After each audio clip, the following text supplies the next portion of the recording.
गतियोमयः यः स्वयं कर्मि बन्धो घोरं दुःखं भवगतो दुर्निवारः करोति तस्याप्यस्य त्वयि जिनिरवे भक्तिरुन्मुक्तये चेत् जेतुं शक्यो न तया को परस्तापे हेतुः। 11 जानासि त्वं मम भवे यच्यादृक्षिदुःखं जातं यस्य स्मरणमपि मे शास्त्रवन्निस्मिनष्टे तं सर्वेशा सक्रपिति चेत् त्वामुपेतोऽस्मि भक्त्या यत्कर्तव्यं तदेह विषये देवेव प्रेमाणं प्रापदैवं तविनुति पदै जीविकेनो विदिष्टै पापाचारी मरणसमये सारमेयो विशौक्यं कः सन्देहो इदोपि लभते वास्वश्रीप्रिवृतं जलपैजाप्यैर्मणिभिरमलैस्त्वन्नमस्कारचक्रं शुद्धे ज्ञाने शुचिने चरिते सत्यपि त्वय्यनि च भक्तिर्नोचेदनवधि सुखा वंचिका कुञ्चिकेयं शक्योद्घाटं भवति कथं मुक्तिकामस्य पुंसो मुक्तिद्वारं परिदृढमः मोहमुद्रा कवाटम। कल अपन ने पढ़ा था, हे भगवान, आपकी जो भी सेवा भक्ति गुणगान करता है उससे आपको लाभ नहीं है, लेकिन जो आपकी स्तुति है वह संसार से पार कराने वाली है, इसलिए उस स्तुति से स्तोता को ही लाभ होता है। किसको लाभ होता है? स्तुति करने वाला जो होता है उसको क्या होता है? लाभ मिला करता है। चाहे वह इंद्र हो या चाहे मनुष्य हो, जो भी होंगे स्तुति करेंगे तो स्तुति करने का सबसे ज़्यादा फल किसको मिलता है? यानी सबसे अच्छी स्तुति करने में यदि कोई समर्थ है तो वो होते हैं इंद्रगण। कौन होते हैं? देवगण, क्योंकि वो भगवान के चरणों में दिव्य वस्तुओं को समर्पित करते हैं। और अष्टमी, चतुर्दशी और अष्टानी का पर्व में अपने निवास स्थान को, भवनों को छोड़ करके नंदीश्वर द्वीप में जाके क्या करते हैं? 24 घंटे आराधना करते हैं। यानी अष्टमी चतुर्दशी को तो पूरे 24 घंटे और अष्टानिका में पूरे 8 दिन वहीं रह के क्या करते हैं? आराधना किया करते हैं। इसलिए सबसे अच्छी आराधना करते हैं तो कौन करते हैं? देव। लेकिन सबसे ज़्यादा फल मिलता है मनुष्यों को, जबकि हम देवों जैसी स्तुति, देवों जैसी भक्ति नहीं कर पाते। उसका कारण ये है, देव जो हैं असंयम के साथ भक्ति करते। किसके साथ में? असंयम के साथ करते हैं। और मनुष्य जो हैं वो संयम के साथ करते। किसके साथ में? व्रत और संयम लेकर के देव लोग भगवान की अष्टानिका में 8 दिन 24 घंटे पूजन करते हैं। यदि उनको भूख की इच्छा हो गई, प्यास की इच्छा हुई, तो उनके गले में अमृत वहाँ भी झर जाएगा, उसको वो रोक नहीं सकते हैं। और अपन लोगों को भूख प्यास लगे है पूजन करते समय तो अपन रोक के आते हैं। मंदिर के प्रवेश करने के पहले ही पैर धोते ही अपन संकल्प कर लेते हैं, जब तक हम जिनालय में रहेंगे तब तक हमारे चारों प्रकार के आहार जल का क्या है? त्याग है। कदाचित उदीरना हो भी जाती है तब भी हम उसमें प्रवृत्ति नहीं करते हैं, तो कर्म की निर्जना ज़्यादा होती है। और भगवान की अभिषेक पूजन में देव लोग भी स्नान करते हैं। हम लोग पढ़ते हैं भक्ति में दिव्येणे नहाणेणे, दिव्येणे दिवेणे दिव्येणे पुप्पेणे दिव्येणे धुवेणे दिव्येणे वासेणे, यानी वो सब दिव्य दिव्य वस्तुएं चढ़ाते हैं। दिव्य वस्तु का अर्थ होता है कल्प वृक्षों से प्राप्त वस्तुएं क्या करते हैं, वो समर्पित करते हैं। और कल्प वृक्ष से जो भी वस्तुएं मिलती हैं उनमें तृष जीव नहीं होते। किनमें? कल्प वृक्ष से जो भी वस्तुएं मिलती उनमें जीव हिंसा नहीं होती है, जीवों से क्या है वो रहित तो होते हैं। इसीलिए उनको स्तुति से पुण्य का लाभ ज़्यादा होता है, लेकिन असंयम के कारण इच्छित फल नहीं मिलता है। मनुष्यों के लिए संयम के कारण इच्छित फल की क्या होती है, प्राप्ति होती है। इसलिए देव भी स्नान करके पूजन करते हैं। अपन को भी क्या करना चाहिए, स्नान करके ही मंदिर आना। और कई लोग कैसे आते हैं, बगैर स्नान करे आते हैं, बाहर से खड़े खड़े दर्शन करे और देखा अभिषेक और चले जाते हैं, फिर 8-9 बजे नहा के आते हैं। कुछ महिलाओं को भी देखा हमने, कुछ पुरुषों को भी देखा है। 2-3 महिलाओं को तो हमने 5:30 बजे 5:15 बजे देखा, मंदिर खुलता है और बाहर ही से दर्शन करके क्या हो जाते हैं, चले जाते हैं। तो हमने कहा देखो कितना प्रमाद है, स्नान करके अंदर जाएंगे उसका पुण्य अलग मिलेगा, और बाहर से अपन बगैर स्नान के दर्शन करके चले जाते हैं उसका पुण्य नहीं मिलता। अपितु उससे हमें जिन बिंब की आराधना ही होती, क्या होती है, क्योंकि स्नान करके ही दर्शन करना चाहिए। अब आगे दे रहे हैं, हे भगवान आपकी वचन प्रवृत्ति और हमारी वचनों की प्रवृत्ति में क्या है, अंतर है। क्या है, अंतर है। आपके वचन छायक हैं और हम लोगों के वचन छायक नहीं हैं। आपने राग द्वेष पर विजय प्राप्त की है, हम लोगों ने विजय प्राप्त नहीं की है। इसलिए हे भगवान वो इच्छित फल देने वाले यदि कोई होते हैं तो आपके वचन ही होते हैं। विरतेर वाचा मपर सदृशी न त्वामन्येन तुल्यः स्तुतियुद्गारः कथमेव ततसे त्वय्यमी नः क्रमन्ते मय्यं भुवंस तदपि भगवन् भक्ति पीयूष पुष्टास ते भव्याना मभिमत फलः पारिजाता भवन्ति प्रेतिर्वाचा मपरसदृशी न त्वमन्येन तुल्यः स्तुतिकारः कथमिव ततस्तय्यमेनः क्रमन्ते मय्यं भुवंस तदपि भगवन् भक्ति पीयूषपुष्टास्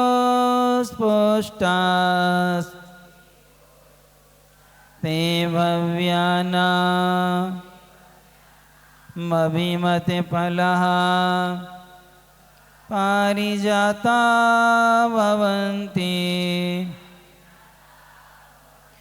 प्रेतिर्वाचा मपरिषदृशी न त्वमन्येन तुल्यः स्तुतिकारः कथमिव ततस्त्वय्यमेनः क्रमन्ते मय्यं भुवंस्तदपि भगवन् भक्ति पीयूषपुष्टास्ते भव्यानामभिमते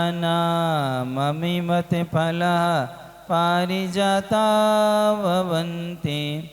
अतुलनीय हो स्वयं में आप में वचन आपके अनुपम है।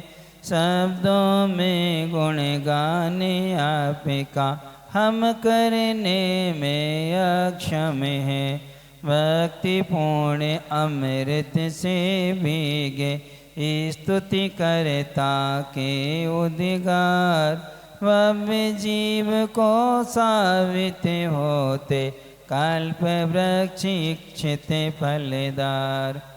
अब यहाँ दे रहे हैं भगवान हे स्वामिन हे भगवान वाचामृत है आपकी वचनों की प्रवृत्ति यानी आपकी दिव्य ध्वनि अपर सदृशी न दूसरों के समान नहीं है। आपकी दिव्य ध्वनि जो है अन्य किसी भी गणधर आदि मुनिराज आदि या अन्य मनुष्यों के समान नहीं है।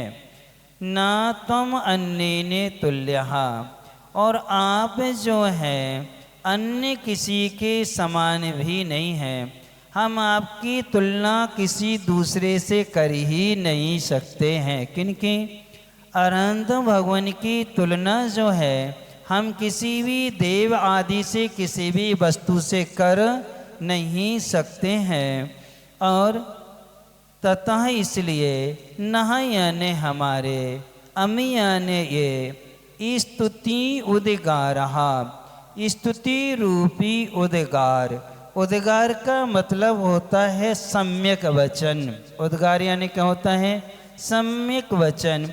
उत उपसर्ग पूर्वक गिरी धातु जो है गिरी यानी वाणी होता है उसमें प्रत्यय जोड़ दिया तो बन गया गार यानी मुख से निकले हुए वचन।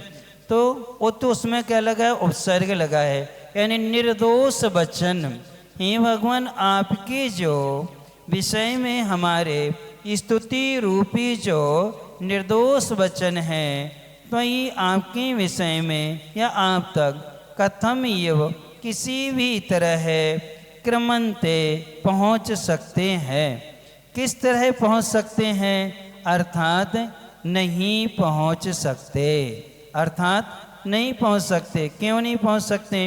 एवं इस प्रकार माँ भुवन अर्थात आप तक वह कभी पहुँच नहीं सकते। माँ यानी नहीं, भुवन यानी हो सकते हैं। अर्थात आपके कानों तक हमारे वचन पहुँच नहीं सकते हैं।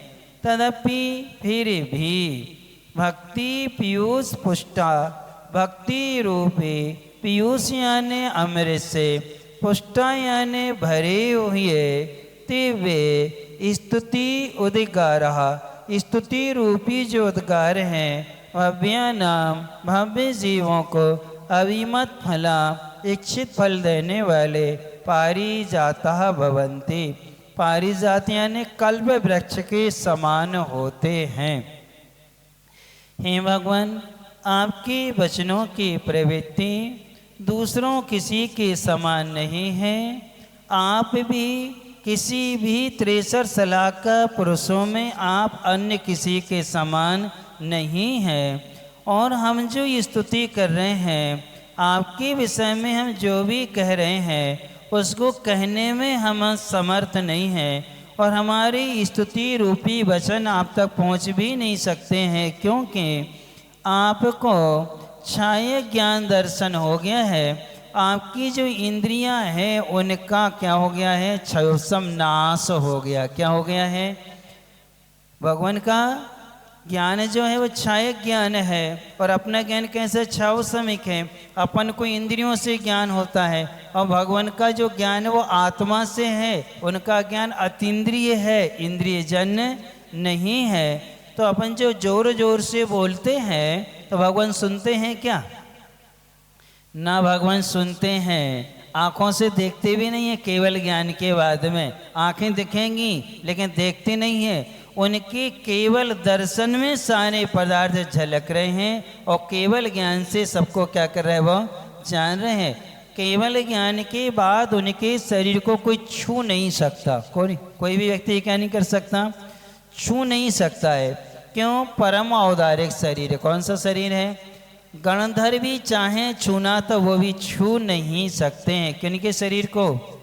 अरंद भगवान के परमावधानिक शरीर को, क्योंकि अब उनका छाया ज्ञान हो गया है, इंद्रिय के विषय क्या हो गए हैं, नाश हो गए हैं। छाओ समय ज्ञान नहीं, उनको कौन सा ज्ञान है, छाया ज्ञान दर्शन। इसलिए हमारे वचन जो हैं आप तक तो नहीं पहुंच सकते हैं, आप सुनते भी नहीं हैं, लेकिन आपके प्रति जो हमारा समर्पण है, आपके प्रति जो हमारा लगाव है, उस लगाव से, उस भक्ति के वशीभूत होकर के हम जो भी आपके विषय में कह रहे हैं उससे हमें ही लाभ होता है। अर्थात वह स्तुति कल्प वृक्ष के समान फलित तो होती। किसके समान, कल्प वृक्ष ऐसे वृक्ष होते हैं उनसे तुम जो मांगो वो मिल जाएगा। लेकिन इतना ध्यान रखना, कल्पे वृक्षों से दशांग भोग मिलेंगे। क्या मिलेंगे, 10 प्रकार के कल्प वृक्ष होते हैं, उनसे 10 प्रकार की भोगोपभोग सामग्री मिल जाएगी। और तुम उससे जाके घर मांगो, वो घर दे देगा, बनाना तुम्हें पड़ेगा, सारा मटेरियल दे देगा तुम्हारे लिए, अब बनाओ अपने हाथ से तुम। लेकिन तुम उनसे कहो हमें प्रीतमा जी दे दो, नहीं देगा। आप वहाँ पर जाओगे वाद्यांग नाम के वृक्ष के सामने, वहाँ आप जाओगे वाद्य यंत्र मिल जाएंगे, लेकिन आप उससे कहो कि हमें कोई स्तोत्र सुना दो, तो सुनाने वाला नहीं है। आप उनसे कोई भी यानी धर्म करने की कोई भी सामग्री कल्प वृक्षों से मिलती नहीं है। सिर्फ क्या मिलते हैं, भोग और भोग की सामग्री मिला करती हैं। भोग में यही तो होता है, वो वृक्ष से जाएंगे, मकान की सामग्री मांग के लाएंगे, बनाएंगे, पसंद नहीं आएगा मिटाएंगे, फिर मांग के लाएंगे, फिर बनाएंगे, 24 घंटे इसी में लगे रहते हैं। अच्छा, सूर्य चंद्रमा वहाँ है नहीं, कहाँ पर, भोग भूमियों में क्या नहीं है, सूर्य चंद्रमा वहाँ पर है नहीं है। वहाँ ज्योतिरांग के वृक्ष होते, कौन से, कल्प वृक्षों में ज्योतिरांग जाति के जो वृक्ष होते हैं उनकी इतनी कांति होती कि सूर्य के प्रकाश की आवश्यकता ही नहीं है, और न चंद्रमा के अंधेरा भी नहीं होता है। वहाँ चंद्रमा निरंतर बना रहता है, अपने यहाँ तो घटता बढ़ता है। शुक्ल पक्ष से कृष्ण पक्ष आता है, वहाँ तो शुक्ल पक्ष जैसा ही क्या है, बना रहता है। इसलिए हे भगवान, आपके जो वचन हैं वो कल्प वृक्ष के समान है। स्तुति करने से हम जो इच्छा करेंगे वो इच्छा हमें क्या है, मिल जाती है। क्या करने से, भगवान की स्तुति करने से। तो स्तुति कैसे करना चाहिए, स्तुति के लिए ये जरूरी नहीं है कि हम शब्दों को छंद में बनाएं, दोहा में बनाएं, ये कोई ज़रूरी नहीं है। उनके प्रति जो जो अच्छे अच्छे वचन हैं उनको कह देना भी क्या कहलाती है, स्तुति कहलाती है। एक सिद्धप्पा नाम के मुनि महाराज हुए हैं, दक्षिण भारत के थे। वो महाराज जी के पास में बहुत सारी रिद्धियाँ थीं। आज से 400 वर्ष पहले की घटना है। उन महाराज जी के पास में कुछ ऐसा प्रसंग आ गया जिसके कारण से श्रावक खोजते खोजते 6 माह हो गए थे, और दिल्ली पर संकट था कि नवाब ने कह दिया यदि तुम्हारे कोई साधु आए और शास्त्रार्थ में मंत्र तंत्र में यदि हमारे इनको फकीरों को या काजियों को पराजित कर दिया तो तुम्हें छोड़ दिया जाएगा, और नहीं कर पाए तो सबको हमारा धर्म इस्लाम धर्म स्वीकार करना होगा। अब खोजते खोजते वो महाराज मिले, एक रात बची थी शेष। उन महाराज से निवेदन किया, महाराज अब हमारी पूरी दिल्ली के लाखों लोग क्या बन जाएंगे, मुस्लिम बन जाएंगे, ऐसा संकट है। और उसने पूरा पहरा रखा लगा रहा था, यानी उसने मंत्रवादियों को भी खड़ा कर रखा था, कोई अंदर आ भी ना पाए। महाराज ने कहा कर्म पे भरोसा रखो, अपनी स्तुति भक्ति पर भरोसा रखो, और इच्छित कार्य की प्राप्ति हो ही जाती है यदि समर्पण हो। महाराज ने कहा वो चटाई बिछी उस पर सो जाना, तुम लोग रात में विश्राम करो वहीं। इतना कह दिया। सुबह देखा तो सब दिल्ली में, महाराज भी और वो श्रावक भी सुबह उठे तो कहाँ, और वो भी कहाँ पर पहुँचे, लाल मंदिर में। कहाँ पर पहुँचे, लाल मंदिर में, चांदनी चौक पर जो है। अब वहाँ लाल मंदिर में सबने देखा, अरे हम कहाँ हैं, दिल्ली में है। तब महाराज ने कहा जाओ नवाब से कह के आओ कि हमारे गुरु आ गए हैं, हम तैयार हैं। किसके लिए, अब वहाँ पर उनके मंत्रवादी थे। अब उसको बादशाह को बड़ा आश्चर्य हुआ कि जे महाराज आ कैसे गए, यहाँ तो कोई था नहीं, ऐसा तो नहीं लोगों ने यहीं किसी को बना लिया हो और 6 माह अच्छी साधना कराई हो। देखते हैं। अब उनसे कहा, महाराज के साथ में जब जाने लगे उसकी सभा में, तो उनके लोगों ने महाराज के कमंडल में मछली बना दी मंत्र से। क्या बना दी, और कहने लगे ये महाराज हिंसक हैं, ये कमंडल में मछलियों को पाल के रखते हैं। क्या रखते हैं, मछलियों को पाल के रखते हैं। जब ऐसा कहा तो महाराज ने सुना, तो महाराज ने कमंडल उल्टा कर दिया। उसमें से कुछ भी नहीं निकला। किसमें से, कहाँ है, तुम्हारी बात क्या हो गई, सारी सभा में हंसी आ गई कि आप कह रहे थे कि मछली रखे हैं और महाराज ने कमंडल उल्टा किया तो उसमें भी कुछ भी नहीं था। अब उन्होंने पुनः कहा कि इन महाराज के बालों में लाखों कीड़े हैं। क्या हैं, लाखों जू होती हैं, अर्थात जी हिंसक होते हैं। क्या होते हैं, तो दिखवाया गया। जब देखा बाल बिल्कुल छोटे छोटे, वहाँ कुछ भी नहीं, वो महाराज भी कम नहीं थे। तब फिर महाराज ने वहाँ उपदेश दिया। उपदेश देकर के महाराज चले गए और ऐसी बीमारी फैला गए कि वो थक गया, यानी कि उनको 2 नंबर चालू कर दी। जितने थे वो सारे के सारे उठ के आ ही नहीं पा रहे वहाँ से।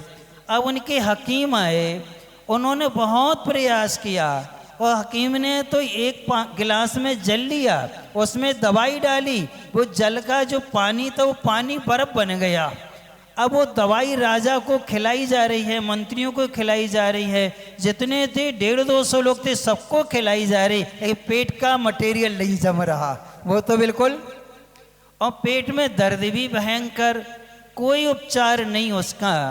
और महाराज आराम से यहाँ बैठे, अपन लोगों किसी को नहीं, उनके जितने समर्थक थे सबके लिए ऐसा करा दिया। तब और फिर रात में उनकी अच्छी धुनाई भई, किनकी, अच्छी पिटाई भई, किनकी, राजा की भी, मंत्रियों की भी, जितने सैनिक आदि थी सबकी अच्छी से क्या करी, देवों ने पिटाई करी। अब उनसे एक ही बात, जब तक तुम जैनों से क्षमा नहीं मांगोगे तब तक ये संकट दूर होने वाला नहीं है। और सुनो राजन, 2 दिन का समय है, 2 दिन के भीतर क्षमा नहीं मांगी तो कोई भी जीवित भी नहीं बचेगा और सब बीमारी से क्या हो जाएंगे।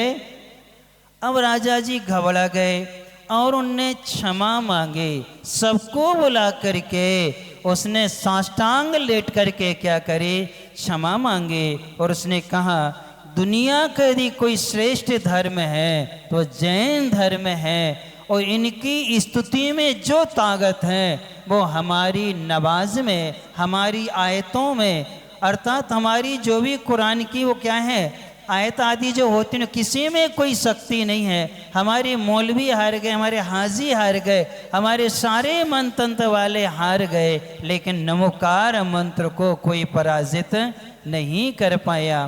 तो ये भगवान की स्तुति का ये प्रभाव है कि अच्छे मन से की जाती है, इच्छित फल की क्या होती है, प्राप्ति हो जाया करती है। इसलिए उस समय महाराज ने किसके बल से, माता की स्तुति के बल से वहाँ दक्षिण में थे और उनसे कहा सब लोग दरी पे सो जाओ। सुबह कहाँ गए सब, एक रात बचे थे और महाराज यदि उस समय उस विद्या का प्रयोग नहीं करते, उसका यदि प्रयोग नहीं करते तो आज दिल्ली में ना जैन धर्म होता और ना मंदिर होते।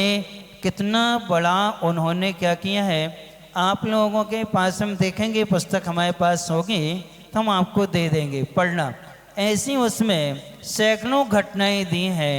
उन महाराज ने कितनी धर्म की क्या की है, प्रभावना की हुई है।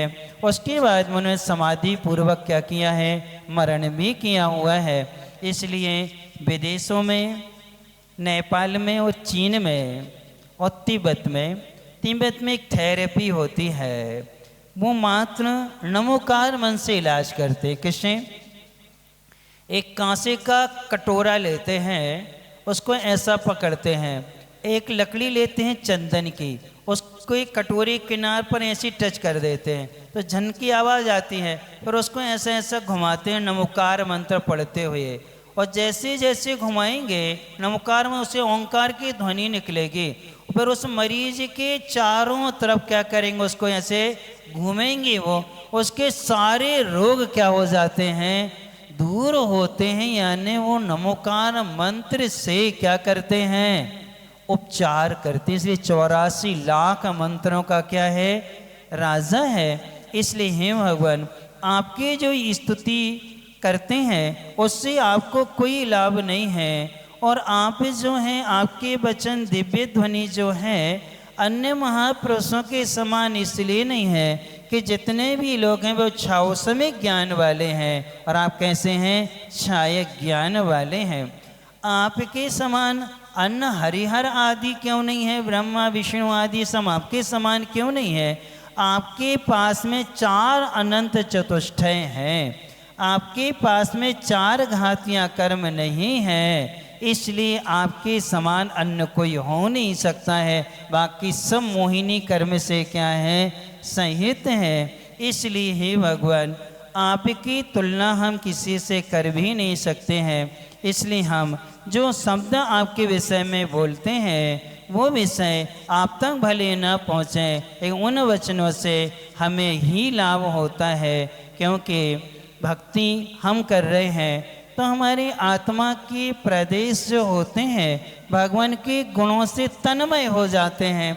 जब तन्मय होते हैं तो हमें शुभ परिणाम का क्या होता है, आश्रय होता है। तो हमें पुण्य का क्या होता है, आश्रय हुआ तो पुण्य का क्या होता है, बंध हुआ करता है। इसलिए आपको कोई लाभ हो या ना हो, स्तुति करने से हमको ही क्या होता है, लाभ हुआ करता है। आप लोग मंदिर किस लिए आते हो? भगवान के लिए आते कि अपने लिए आते हैं? किसके लिए आते हो? भगवान के लाने। भगवान के लिए तो आते हो कि अपने लिए आते? अपने लिए आए होते तो अभी तक आप में परिवर्तन होता। क्या होता? अपने में कुछ तो परिवर्तन होता। वो वीतराग है तो अपन में सादगी तो क्या है, आ ही गई होती।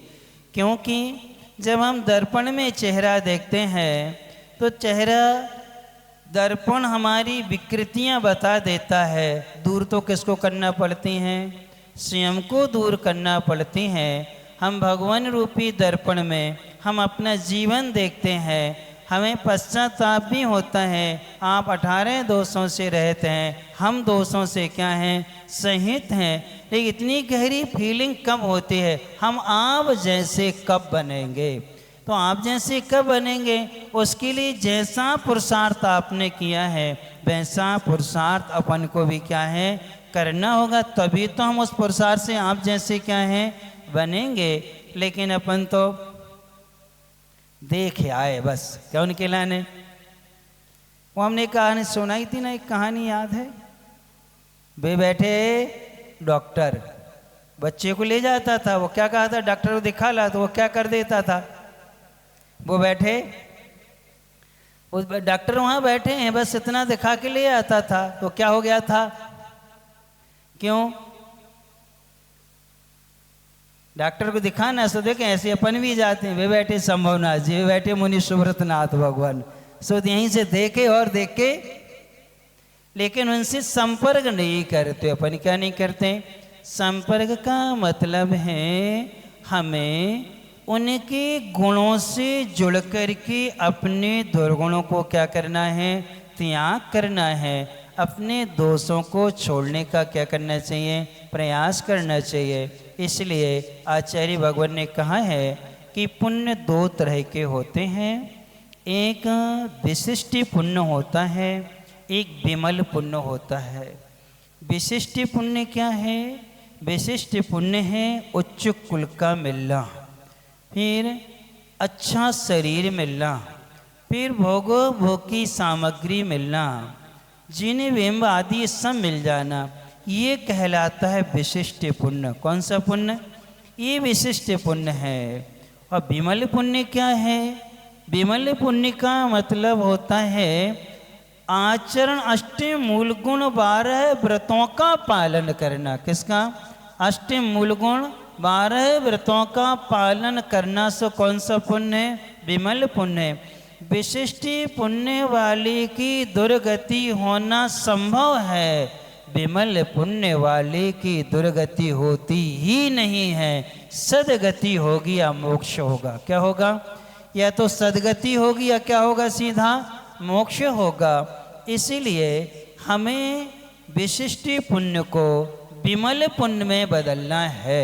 किस में बदलना है? विशिष्ट पुण्य को किस में बदलना है? विमल पुण्य में बदलना है। क्योंकि 2 चक्रवर्ती नरक और 2 चक्रवर्ती स्वर्ग गए। 12 चक्रवर्तियों का पुण्य विशिष्ट था, तभी तो चक्रवर्ती जैसा पद मिला, चक्र मिला, निधि रत्नों के स्वामी बने। लेकिन 8 चक्रवर्तियों ने विशिष्ट पुण्य को विमल पुण्य में परिवर्तित कर दिया, तो कहाँ चले गए? वो मोक्ष चले गए। इसलिए अपन को अपने पुण्य को क्या बनाना है? विमल पुण्य बनाना है। अर्थात संयम के साथ में, व्रतों के साथ में, त्याग के साथ में जब भगवान की स्तुति करते हैं तब हमें नियम से सदगति की क्या होती है? प्राप्ति होती है। इसलिए श्लोक वार्तिक हम पढ़ रहे हैं, उसमें आया ये विशिष्ट पुण्य और विमल पुण्य। तो सीधा है कि विशिष्ट पुण्य से पाप कर्म का बंध होता है, पुण्य क्षीण होता है। विमल पुण्य से पुण्य बढ़ता है। असंख्यात गुणी कर्म की क्या होती है? निर्जरा होती है। विमल पुण्य से बंध नहीं होता। क्या नहीं होता? क्या नहीं होता? बंद नहीं होता है। इसलिए अपन को क्या करना चाहिए? अपने विशिष्ट पुण्य को विमल पुण्य में परिवर्तित कर देना चाहिए। ओम ह्रीं भव्यानाम अभिमत फलदायक कल्पवृक्ष शमशी विषवनाशिनीन्द्राय नमो नमः। भव्य जीवों के लिए इच्छित फल देने में कल्प वृक्ष के समान ऐसे वृषभनाथ भगवान को हम क्या करते हैं? बार बार नमस्कार करते हैं। इसलिए स्तुति किसके साथ करना चाहिए? त्याग के साथ में करना चाहिए। अब अपन चलते हैं कहानी की ओर। बिना सोची जिसकी कल्पना नहीं थी, और वह कल्पना स्वप्न में ही नहीं सोचा था, लेकिन वो साकार हो गया।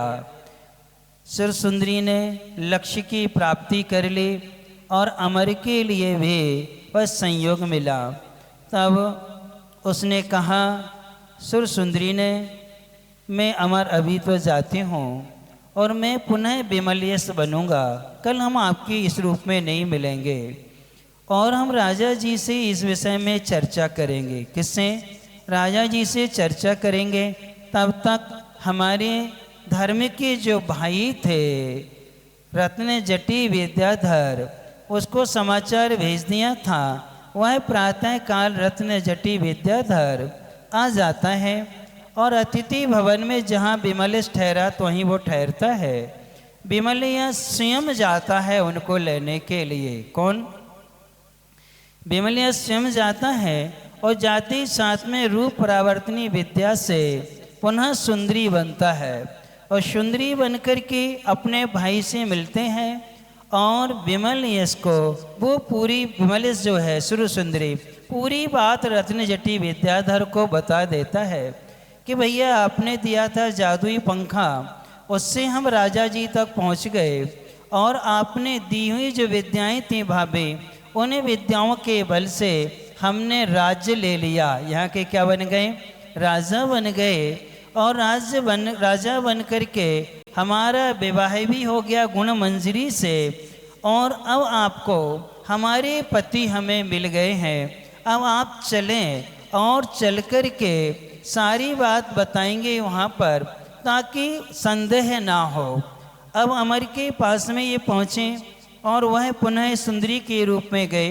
उनने सारी बात बताई और सारी बात बताने के बाद में अमर से कहा अपन सब मिलकर के राजा गुणपाल के साथ चलते हैं। शर्त ये है कि आपके लिए गुण मंजरी को स्वीकार करना होगा। किसको?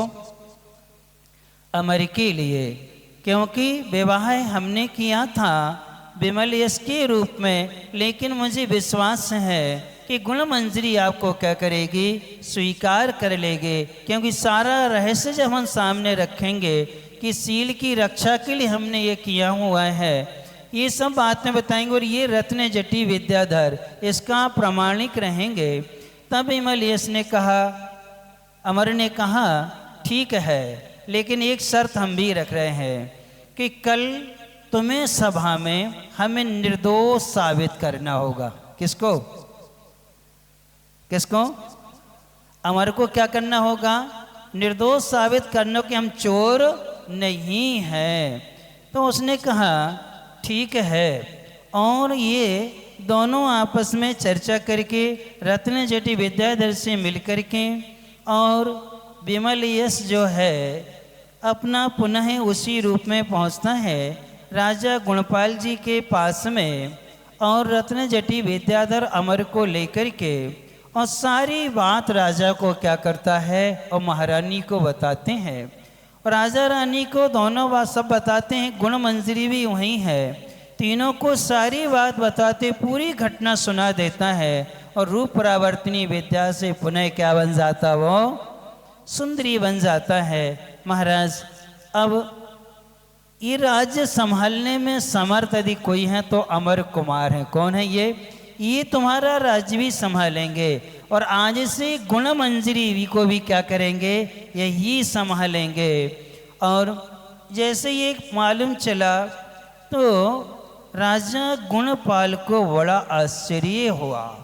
आश्चर्य करते करते बेहोश हो जाते हैं। पुनः उस पंखे से उनको होश में लाते हैं और कहते हैं धन्य है जिन धर्म की महिमा, नमोकार मंत्री की महिमा और पाठशाला में गुरुकुल में पढ़े हुए संस्कारों की महिमा है कि बेटी तूने एक स्त्री होकर के नरभक्षी राक्षस को पिता तुल्य बनाया। फिर इसके बाद में जहाँ जो जो मिला है सबका हृदय तुमने क्या किया? परिवर्तित किया है और अपने आप के लिए क्या बना बचाया है? सील की आपने क्या की है? रक्षा की है।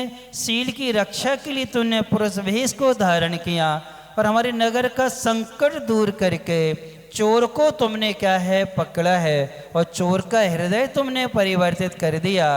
इन सबसे वाला प्रभावित होकर के जिन धर्म पर और प्रगाढ़ श्रद्धा हो जाती है और अमर कुमार को राज्य भी देता है और गुण मंजरी का पाणी ग्रहण किसके साथ हो जाता है?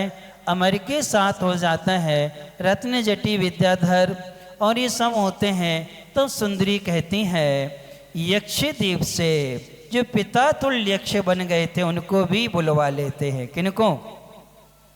अब वो अपनी अवलोकनी विद्या से पता कर लेते हैं और समाचार भेज देते हैं।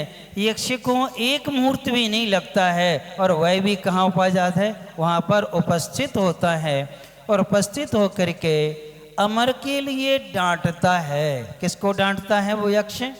अमर को डांटता है कि यहाँ से संकल्प करो कि कभी भी किसी भी परिस्थिति में किसी भी को अकेला कहीं नहीं छोड़ोगे। स्त्री को ही नहीं, किसी को भी तुम क्या नहीं करोगे, अकेला नहीं छोड़ोगे।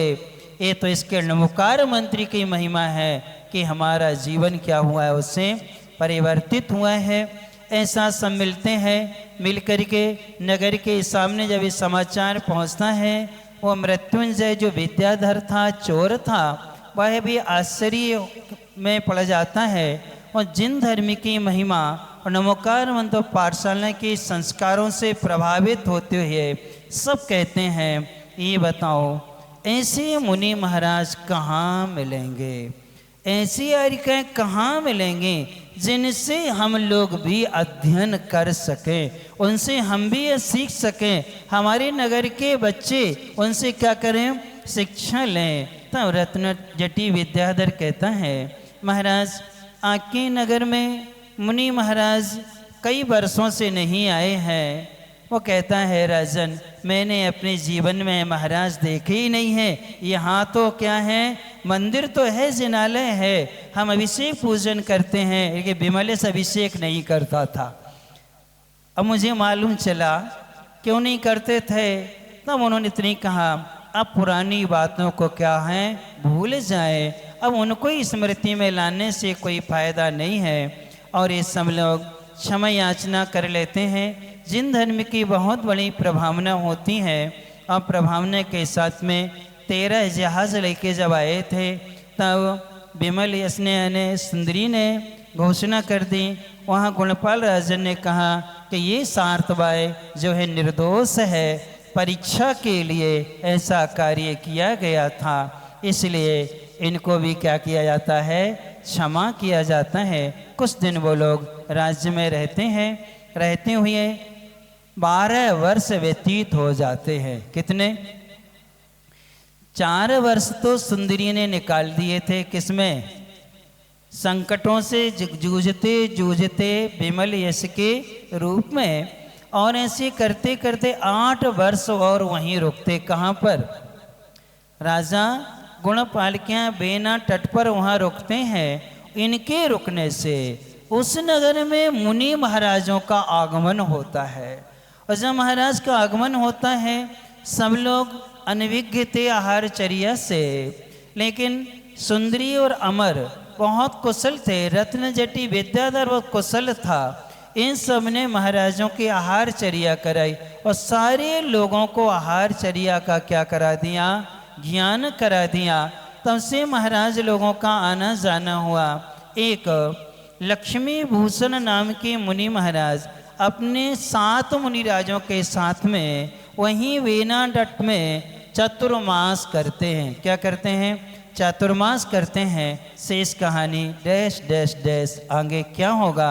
चतुर्मास है, अभी रत्न जटी विद्याधर भी वहीं है, सुंदरी अमर वगैरह वहीं है। अब विवाह अमर का गुणमंजरी से हो गया है। ये सब लोग वहीं मिल कर के रहते हैं। शेष अपन आगे जानने की कोशिश करेंगे। अभी 5 दिन और चलेगी कहानी, 5 दिन बाद आपको मालूम चलेगा। फिर हम आपको पूर्व भाव बतलाएंगे। सुंदरी के साथ में जितनी घटनाएं घटी हैं, यक्षद्वीप से लेकर के रत्न जटी विद्याधर तक की, इन सब का कौन कौन सी गलती की थी पूर्व में, जो जो कर्म इस भाव में उसका किया है, उदय में आया है। अमर ने किस कर्म के कारण से सुंदरी को छोड़ा था और कौन सा कर्म उनने किया था जिससे इस अवस्था में उन सबका क्या हुआ है, मिलना हुआ है। क्योंकि वो महाराज जो हैं अवधि ज्ञानी हैं, लक्ष्मी भूषण जो महाराज हैं, अब उन अवधि ज्ञानी मुनि महाराज से इनके पूर्वभाव वो क्या करेंगे बताएंगे। वो हम आपको सब बताएंगे ताकि हमें भी प्रेरणा लेना है कि ऐसा कार्य करेंगे तो हमें इस प्रकार का फल मिलता है। इसलिए कभी भी हमें ये कार्य नहीं करना चाहिए। आज की नियम का पालन कौन कौन ने किया, क्या नियम था, अंतराय आया ही नहीं होगा कोई को है? वो तो महाराजों को आता, तुम लोगों को थोड़ी आता है। क्योंकि तुम लोग तो देखते ही नहीं हो, जो कछु है सो आने दो है? अच्छा, रोज बगैर दे के खाते थे, है ना। जिनने पालन किया उन सबके लिए आशीर्वाद, जिनने नहीं किया उन सबके लिए। अब कल के लिए हम